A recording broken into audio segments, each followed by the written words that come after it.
This forum is sponsored by the League of Women Voters of Richardson for candidates running for House District 102 in Texas. The League of Women Voters is a nonpartisan organization which never supports or opposes any candidate or political party. If you are interested in joining or donating to the League of Women Voters of Richardson, go to our website at www.LWV-Richardson.org. Membership is open to women and men of all ages. Our website, Facebook page, and Twitter have lots more information about November's election. There you will find links to valuable information for both Dallas and Collin counties, such as early voting days and times. There will also be a link to www.vote411.org, the League's nonpartisan online voters guide. A printed version of the voters guide will be available soon at the Richardson Library, Heights and Huffines Recreation Centers, and the Richardson Senior Center. Due to the COVID-19 pandemic and the current health regulations, this forum was safely recorded with everyone socially distanced. This is the first time that the League of Women Voters of Richardson has held a forum virtually. The forum was recorded via Zoom on Tuesday, September the 15th, without an audience. Both candidates for House District 102 were invited to participate in this forum. The Republican challenger, Linda Koop, declined to participate. Democrat incumbent Representative Ana Maria Ramos is the only participating candidate in this forum. In October of 2019, the League of Women Voters of Texas changed its policy on allowing only one candidate in a contested race to participate in a forum. It is now the policy of the League of Women Voters of Texas to hold a forum for state, county, or local offices, even if only one candidate for the contested race participates. The League of Women Voters of Richardson voted to update its policy to reflect this change. Holding a forum with only one candidate participating does not imply endorsement of the participating candidate.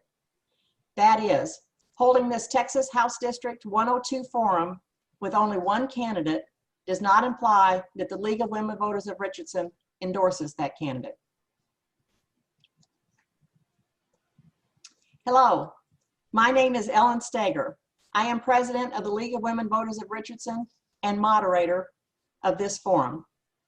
The League of Women Voters of Richardson provides nonpartisan voting and election information to voters in Richardson and the Richardson Independent School District. We do not support or oppose candidates or political parties. Before we begin, I need to review the format for this forum. Ms. Ramos has agreed to abide by such basic ground rules, and I, as moderator, have agreed to ensure that the ground rules are followed. Ms. Ramos will discuss her own positions on issues and not dwell on her opponent's position or record. She will show respect to her opponent at all times. She will refrain from personal attacks or charges. She will actually answer the question that was asked, and she will respect the time limits.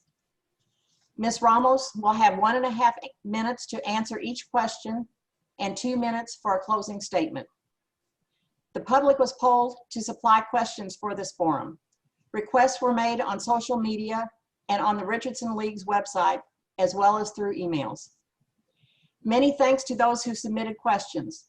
However, due to the number of questions submitted and the time limitations of this forum, we are not able to ask all questions submitted.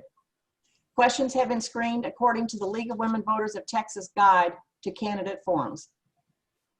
Ms. Ramos has no prior knowledge of these questions. The timekeeper for the evening is from the League of Women Voters of Richardson and will be visible on the video at all times. The timekeeper will signal with a green card when 30 seconds remain, with a yellow sign when 10 seconds remain, and with a red stop sign when time for answering the question has expired. Ms. Ramos, can you see the timekeeper? Yes, ma'am. Okay. Now to introduce the candidates in ballot order.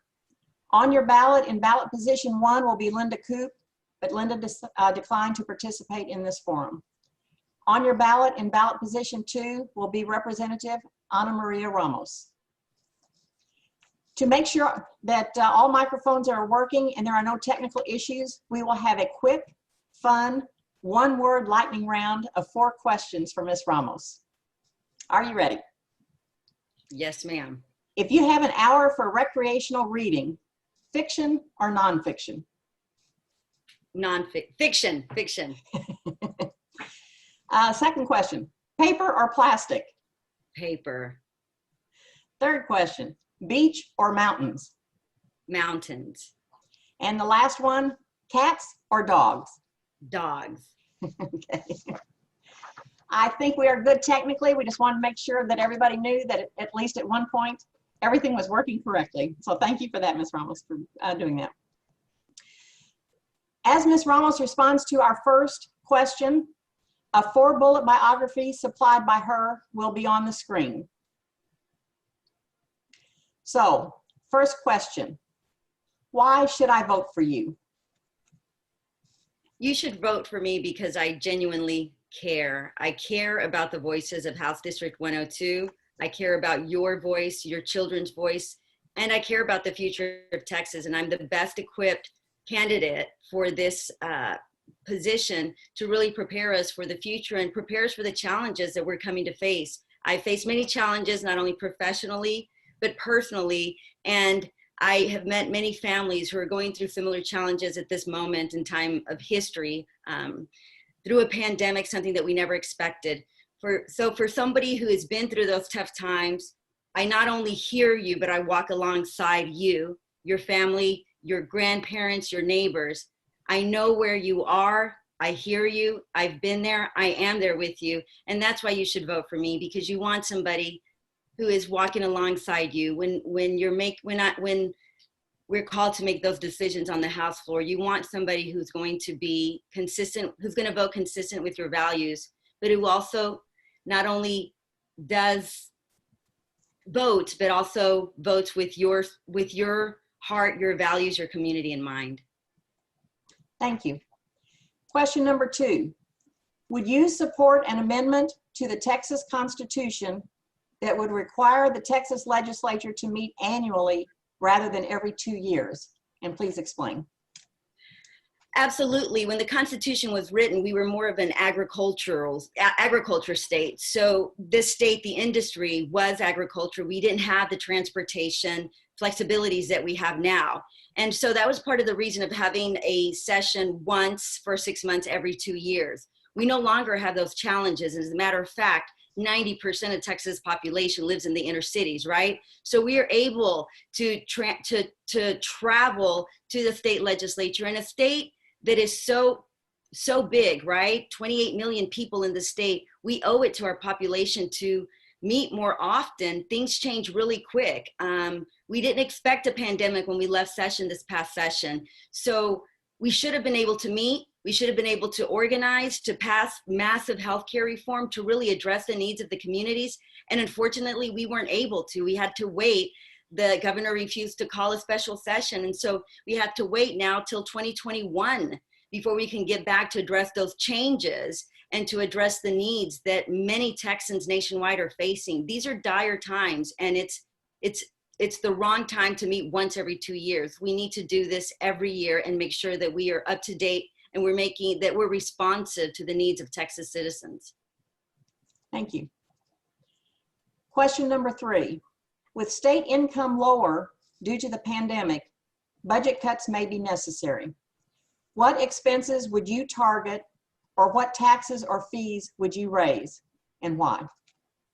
I really think that we really need to look at our current tax exemptions, just like we have a sunset review to look at different agencies to see what's working and what's not, where they're being efficient or ineffective or inefficient. We need to do the same thing with our tax code here in Texas. So before we try to balance the budget on the backs of our children in terms of education, as the legislature did in 2011 with the massive education cuts, we really need to look at revenue increases, right? And when we do that, we need to look back at our outdated tax code. There are many industries here in Texas that received tax exemptions for those times in history, right? Those times in history, they needed the additional support or the exemptions to better assist that industry and the economy within the state. We need to take a look at that. And some of the different, and in addition to that, additional sources of revenue. There are many options out there that many people in our party and people overall are discussing, but I can tell you this, a sales tax increase, which is something that was offered last session, is not an option. It's a regressive tax. Texas is a low tax, low service state. We can't continue to cut while people are dying, families are starving and being evicted. We have to look at increased revenue, and we have to look back again at corporate subsidies and outdated tax exemptions so that we can really serve our families and communities and really the children in our future of Texas. Thank you. Question number 4. Do you think Texas should make changes to the current voting system? Why or why not? Oh, absolutely. Texas is a voter suppression state, unfortunately. And I think looking at our politics, if you just look at who determined who was in charge of our budget this past session, you're talking about somebody in Richmond, Texas, and somebody in Flower Mound or what have you.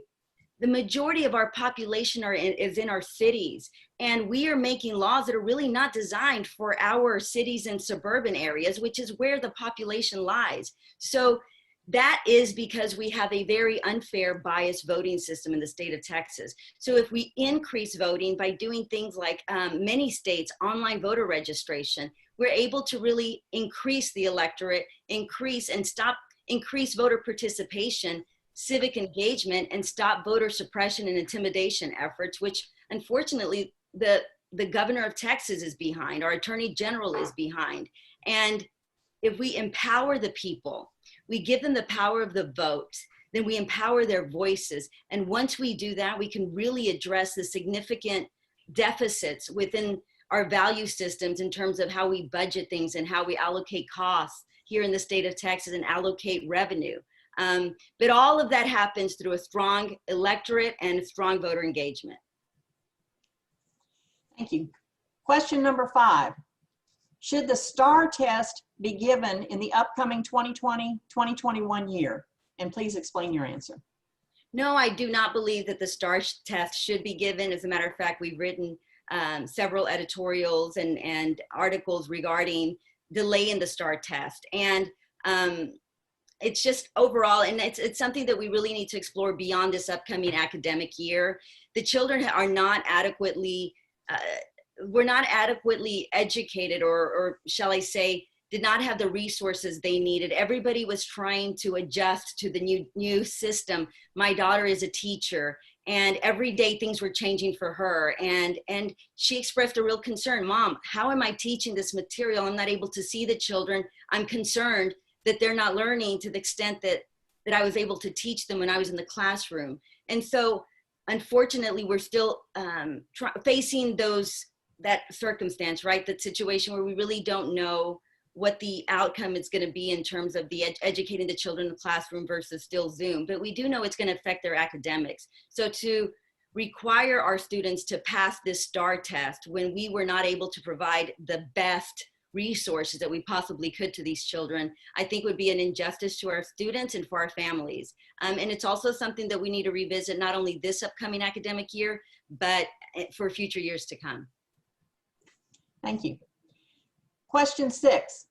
Data released by the U.S. Census Bureau shows that in 2018, Texas has the highest number of uninsured persons in the country, and that was 17.7%. Do you believe that more Texans should have health insurance? If so, what solutions do you propose? And if not, why not?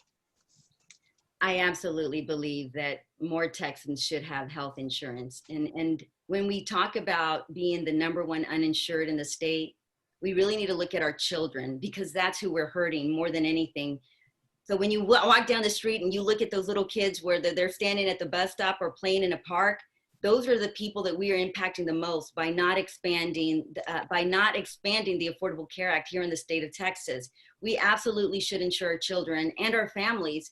Ultimately, we end up bearing the costs and the expenses by not insuring them, whether it's families having to miss work because they're too sick to go to work, but they can't afford to go to the doctor, or whether it's our county hospitals who are having to increase taxes to cover those uncompensated costs for emergency services they're providing to individuals who don't have insurance.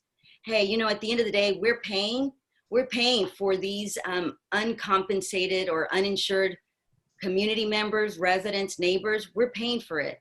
So by expanding the Affordable Care Act, by expanding Medicaid access and access to affordable insurance, we're not only able to take care of our neighbors, our beautiful children, the future of Texas, but we're also able to take care of our property owners and people who are just working hard to try to make ends meet. And we can do a better job by expanding the Affordable Care Act.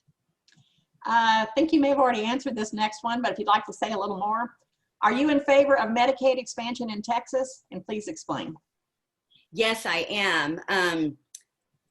I was on Medicaid when I was really young, and I attribute my ability to access the American dream and really to serve you all here in Texas House District 102 because I was able to apply and get Medicaid so that when I had my daughter at a young age, I was able to access quality health care. I had prenatal care at Martin Luther King in South Dallas and able to have my child at Parkland. Had it not been for Medicaid, I don't know what would have happened. I would not have been able to take my daughter to postnatal care, right? And so I think it's really important that we expand Medicaid because I myself know what it meant for my life, the future of Texas. My daughter's now a teacher, but it's all because we invested in Medicaid. We invest in Medicaid, we invest in each other, and really it's an investment in Texas' future. Thank you. Question number 8. According to the Texas State Comptroller, more than 2 million households do not have high-speed or broadband internet access. As of 2016, only 69% of rural Texans did have access. Do you see this as a potential problem? And if so, what legislative solutions would you support? I absolutely do see it as a problem. I met with a constituent this past week and he said, you know, why don't we just make this a public utility so that everybody can access it, just like you can access water, electricity. That's really what we need to do. The reality is there are families within our own communities that are struggling because it is a cost, it is an expense that a lot of families, when they're making $7.25 an hour and you get an AT&T bill that's $150, $200 a month, it's not something that's affordable to our families. And if you even look at where we are with education today, there is a heavy reliance on internet access. And so not only are rural communities being impacted, but so are local communities, and we need to do a better job.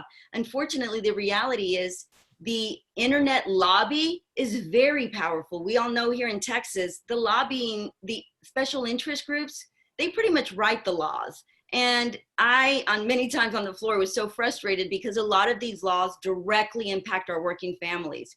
So we need to hold our representatives, we need to hold our elected officials accountable to not buy into these special interest groups, these lobbyists who want to continue to maintain costs at a high rate, but instead look at options, possibilities, opportunities where we can expand access. People should have internet like they have water, like they have gas and electricity. And we can make that happen in Texas, but that means we got to work for the people and not for the special interests. Thank you. Question number 9. Would you support giving control over the redistricting process in Texas to a nonpartisan commission? Why or why not? I absolutely would. I think it's very important that it becomes nonpartisan, because whether you're a Republican, and we've seen where we're at today, like I said, our top leaders that are influencing most of the legislation don't even live where the majority of the populace live, right? And so redistricting did that. Redistricting created that, where we in Texas, we are still working in a different system when it doesn't really apply to where our populace is today. And so by an independent citizen redistricting committee, Michigan has a wonderful model where there's the same number of Republicans as there are Democrats, and they even have some unidentified or nonpartisan individuals who are independent. It's about 14 people, but what they do is send out solicitations or applications to people who are registered to vote and asking them to be part of this. And so I think it's really important that we engage the community, engage the people in part of this redistricting process, because when you do that, you empower people to learn what's going on, but you remove it from the hands of politicians and you give it back to the people. That's exactly what we should do. And I hope that it's something that we can implement here in the state of Texas in the future. Thank you. Question number 10. Do you support implementing red flag laws? That is, confiscating guns from people deemed dangerous by a judge. Why or why not? Yes, I do red flag laws. And I want to add that you mentioned people who are dangerous or deemed dangerous by a judge. I actually filed a bill to really pass some red flag laws. Unfortunately, if there is a domestic abuser in a home, the law states that he is not allowed to have a gun. However, the law does not state what is to happen once he's convicted of domestic abuse and what is to happen with that. There is no detail in terms of how he's to relinquish the gun. And I got to tell you, I got a lot of pushback from the gun lobby and a lot of people here in the state of Texas, not people from Dallas or Richardson or Addison, but people from these other rural areas. The reality is our family, we're gun owners, but we're responsible gun owners. And we don't fear sensible gun legislation because as responsible gun owners, we owe a duty to our community, to our neighbors, to our brothers and sisters to ensure that we're doing right by them and by society. So absolutely, red flag laws, not only do they protect our women and men and families, but they actually protect our children and our police officers. Less guns on the street in the hands of dangerous people. It is something that hopefully this upcoming session, I'll be able to advance further and get finally passed here in the state of Texas. Thank you. Question number 11. The governor and local leaders have sometimes been at odds over the proper response to the current pandemic. Are you satisfied with Texas's response to the current COVID-19 pandemic? What role should the Texas legislature be playing, if any? Unfortunately, during this pandemic, the governor pretty much made decisions on his own. He didn't consult with the rest of the legislature. And there's a lot of questions whether there was an overreach in his executive power. And I think a lot of experts would say there absolutely was, because those were decisions that he made on his own without the voice of the people. The voice of the people are us, your legislature, your representatives, your senators. I don't think we did not do a good job. I actually have here on my desk, every day I keep account of the casualties here in Texas, of the fatalities due to COVID. We could have done a better job. Abbott was part of the problem, but fortunately, due to local control, like our Commissioner Clay Jenkins, he was able to respond with science and truth and facts. And unfortunately, it's become a political game, whether we should believe doctors or not, whether we should believe science. And fortunately, we had a county commissioner that in the beginning took that strong stance. Unfortunately, our governor overruled that or overturned his position and made it more difficult for local control. But we could have done a better job, especially considering we are #1 in uninsured. So to put people in harm's way and still uninsure them, I think it's completely negligent and it's harmful to our community, but it's also very malicious and it's a dereliction of duty on behalf of our governor. Thank you. And the last question, number 12. In the next legislative session, what's one issue close to your heart that you would like to make progress on or to see progress on? Definitely healthcare. Healthcare, I think, is the #1 thing. I have a young lady, recent graduate of Richardson schools, whose mother passed away during COVID right after her graduation. They didn't have healthcare, so mom couldn't go to the doctor. And her dad had just lost his job, and by the time mom kind of figured out what's going on, it was a little too late, and they didn't have insurance anyway, so there was really nothing that they could have done. This young girl who's 18 years old should not be worrying about, you know, mom and not having insurance, and she should be worrying about what 18-year-old baby girls should be worrying about, boys and going to college and school supplies and, you know, social media. That's what our 18-year-olds should be worrying about, not whether mom and dad don't have insurance and what she can do to fight for that. She's doing the best she can, but she's an 18-year-old baby girl. And to me, we could do better. And as a legislator, I promised her that I will work, we will do the best that we can. And fortunately, our caucus that's number one on our priority list, to make sure that we expand access to affordable healthcare and quality healthcare to our residents. Thank you. That was the last question, so thank you very much. Now we will go to closing statements, and you will have 2 minutes for a closing statement. Thank you so much. Thank you to the Richardson League of Women Voters, to everybody who tuned in today, who took a few minutes out of your day to spend with us this evening. It is an honor to serve you as your state representative here in House District 102. Listen, I know we're not going to agree on everything. We may, you know, not be aligned on certain things, but I think at the end of the day, we all care about our community, we care about our neighbors, and our shared values is what we need to and we should continue to connect with, so that we can have and create a better future for our families here in the state of Texas.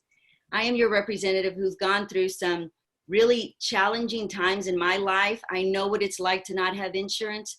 I know what it's like to have to ask for a day off of work when, you know, your kid is sick and you don't know if your boss is going to say yes. And I know what it's like to not be able to afford to pay a bill. But I also know what it's like to pull yourself up, to get out of that, to go to college, to get a job, to open up a small business, to becoming your own boss. I know what that's like, to sign off and say, I bought this house. I did it with the help of my family and my community, and I'm here to serve you so that we can continue to lift others the way you lifted me when I started off at nothing, and here I am today as one of your neighbors, as your representative. Let's continue to do the hard work so that we can lift everybody else together, because at the end of the day, it's not just me, it's not just you. We're not living in silos, we're connected. And this is about all of us. And I truly believe a rising tide lifts all boats. So let's work hard, let's continue to push through, let's lift each other up, and let's make the best Texas we can for our future and the future, you know, the children of Texas and the future of our community. So thank you, and I hope to have your support. Thank you very much.